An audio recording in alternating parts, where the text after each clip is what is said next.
নমস্কার, আমি মৌসুমি রান্নাঘরে সবাইকে স্বাগত। আজকে আমি নিয়ে এসেছি দই ইলিশের দম। এটা আমি এখানে বানাবো।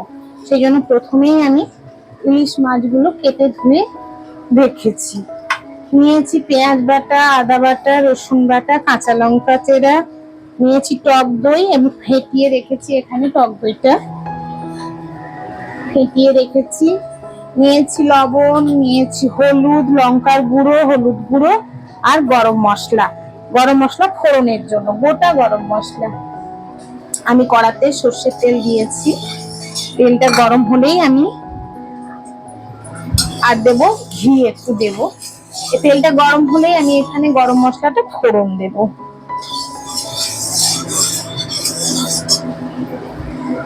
দই ইলিশের দম, ইলিশের যা কিছুই করি না কেন তার বলার অপেক্ষা রাখে না, এত সুন্দর লাগে খেতে। এখানে মুড়োটা বাদ দিয়েছি, লেজটাও বাদ দিতে চাইলে অনেকে বাদ দেবেন, আমি দিইনি, কারণ ইলিশ মাছ এতই ভালো লাগে, সবাইকে দিতেও তো হবে বলুন, ওই জন্য আর বাদ দিইনি, দিয়েছি। আপনারা যদি চান লেজটাও বাদ দেবেন, শুধু এই চাকা চাকা করে পিসগুলো নেবেন। আর ইলিশ মাছের অনেক রকম পদ করা যায়, প্রত্যেকটাই অসাধারণ, মানে বলে বোঝাতে পারবো না। আমি তেলটা গরম হয়ে গেছে, আমি গরম মশলাটা ফোড়ন দিচ্ছি।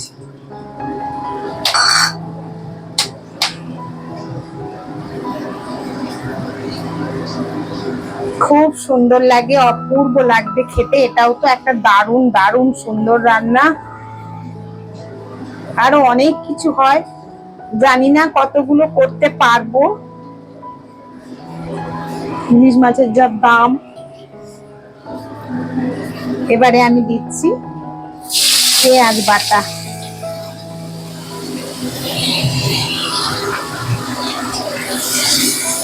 পেঁয়াজটা একটু ভাজা ভাজা করে নিই।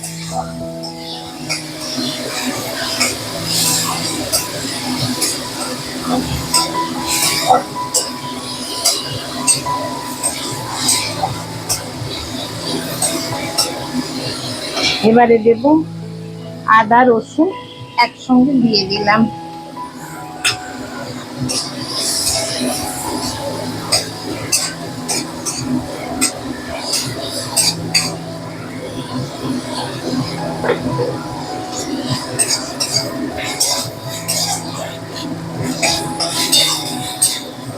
একটু কাঁচা গন্ধটা চলে যায়। দারুণ লাগবে খেতে, একেবারে অপূর্ব।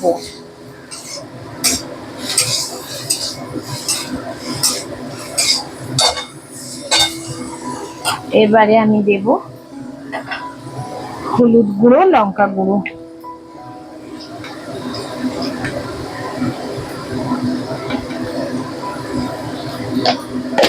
মাছে কিন্তু আমি নুন হলুদ কিছুই মাখাইনি, মাছগুলো এমনি ধুয়ে রেখেছি।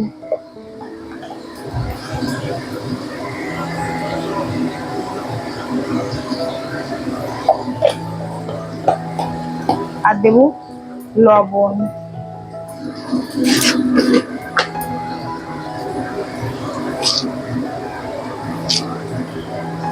তো বেশি দেব না, আবার বেশি যদি হয়ে যায় তখন খেতে ভালো লাগবে না। এবারে আমি একটু গ্যাসটা বাড়িয়ে দিলাম।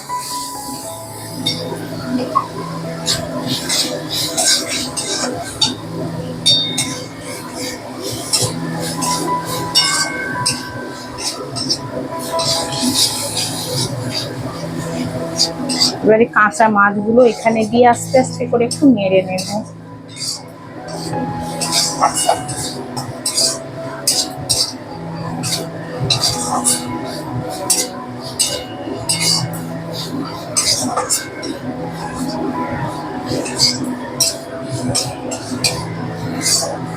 আর একটা কথা এই প্রসঙ্গে আমি বলে রাখি, দেখুন আমি কিন্তু যা কিছু করি রান্না সবই ডান হাতে করি, আমি কিন্তু বাঁ হাতে কিচ্ছু করি না।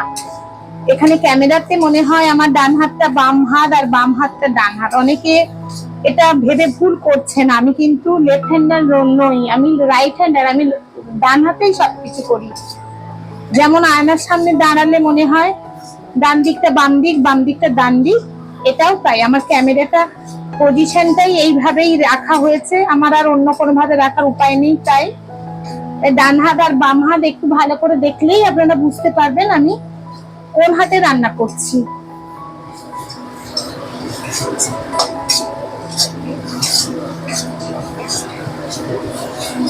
এবারে আমি মাছগুলো দেব।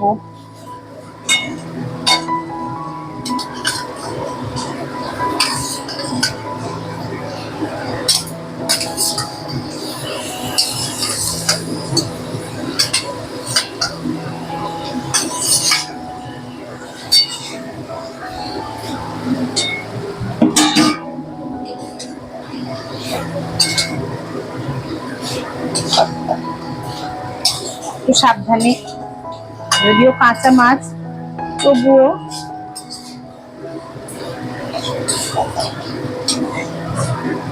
এইভাবে মাছগুলো দিয়ে আমি একটু ঢাকা দেবো, একটু ঢাকা দিয়ে অল্পক্ষণ রাখবো।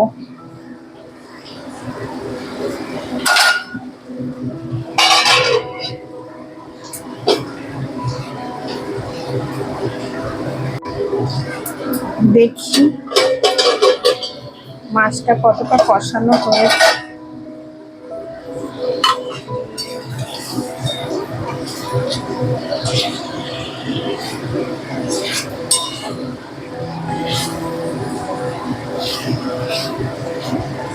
এবারে আমি এতে ফ্যাটানো টক দইটা দিয়ে দেবো।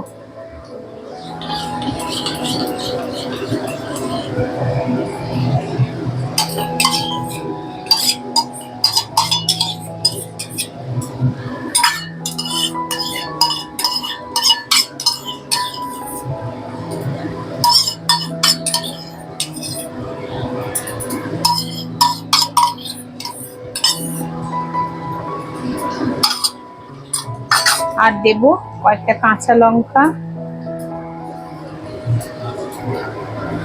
আর দেব চিনি। যেহেতু এটা টক দই, মিষ্টি দই হলেও দেখে দেবেন যে যেমন খাবেন। আর গ্যাসটা একদম কমিয়ে দেব, কারণ মাছটা এই দইয়ের জলে সেদ্ধ হবে।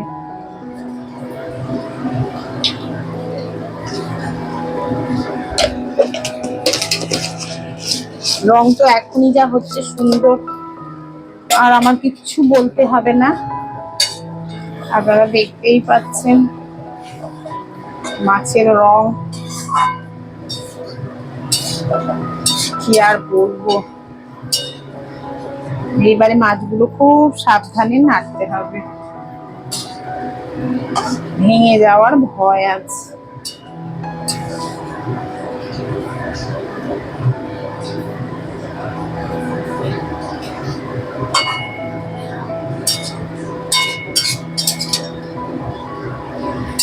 আমি এবারে ঢাকা দিয়ে দেব, আঁচটা একদম কমিয়ে দিয়েছি, গ্যাসের ফ্লেমটা একদম কমিয়ে ঢাকা দিয়ে কিছুক্ষণ রান্না করব। তার আগে আমি এখানে একটু ঘি দেব।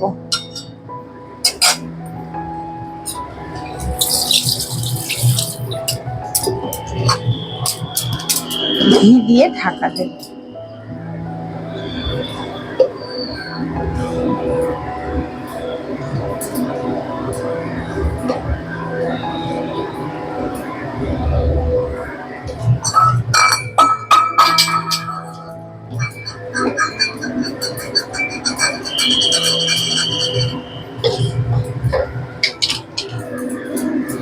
আমি ঢাকা দিয়ে এইভাবে কিছুক্ষণ রান্না করব।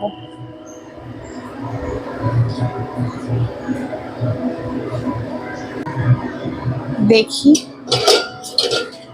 কতটা কি করেছে। এই দেখুন, গ্রেভিটা আপনারা নিজেদের সুবিধা অনুযায়ী রাখবেন, যারা যেমন খেতে চান সেইভাবে। এইভাবেও নামাতে পারেন, আরো একটু ঘন করেও নামাতে পারেন। নামানোর আগে একটু চেখে নেবেন নুন মিষ্টি সব ঠিক আছে কিনা, কেমন লাগছে দেখতে বলুন। দই ইলিশের দম একেবারে রাজকীয় পদ। কি অপূর্ব যে লাগছে, আমি আর কি বলবো, আপনারাও দেখতে পাচ্ছেন। ইলিশ মাছের প্রত্যেকটা রান্না দারুণ, খুব সুন্দর। আমার তো ভীষণ ভালো লাগে ইলিশ মাছ, রাঁধতেও ভালো লাগে, খেতেও ভালো লাগে।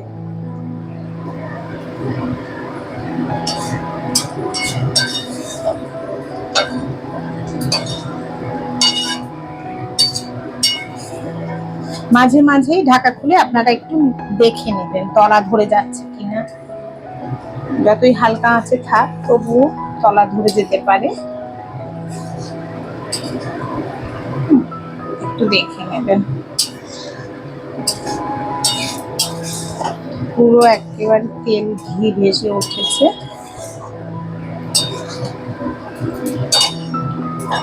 মাছ সেদ্ধ হয়ে গেছে, আমি নুন মিষ্টিটা দেখে নিয়েছি। এইভাবে এবারে আমি নামিয়ে নেব। একটু গ্রেভি থাকলে ভালো লাগে গরম ভাতে মেখে খেতে।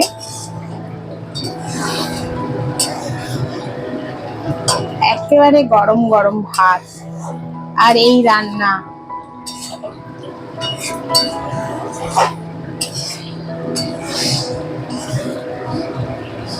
কি যে ভালো লাগবে আর কি বলবো। এর যে একটা সুন্দর গন্ধ বেরোচ্ছে, গরম মশলা, দই, পেঁয়াজ, আদা, রসুন সব একসঙ্গে সংমিশ্রণে দারুণ একটা গন্ধ বেরোচ্ছে।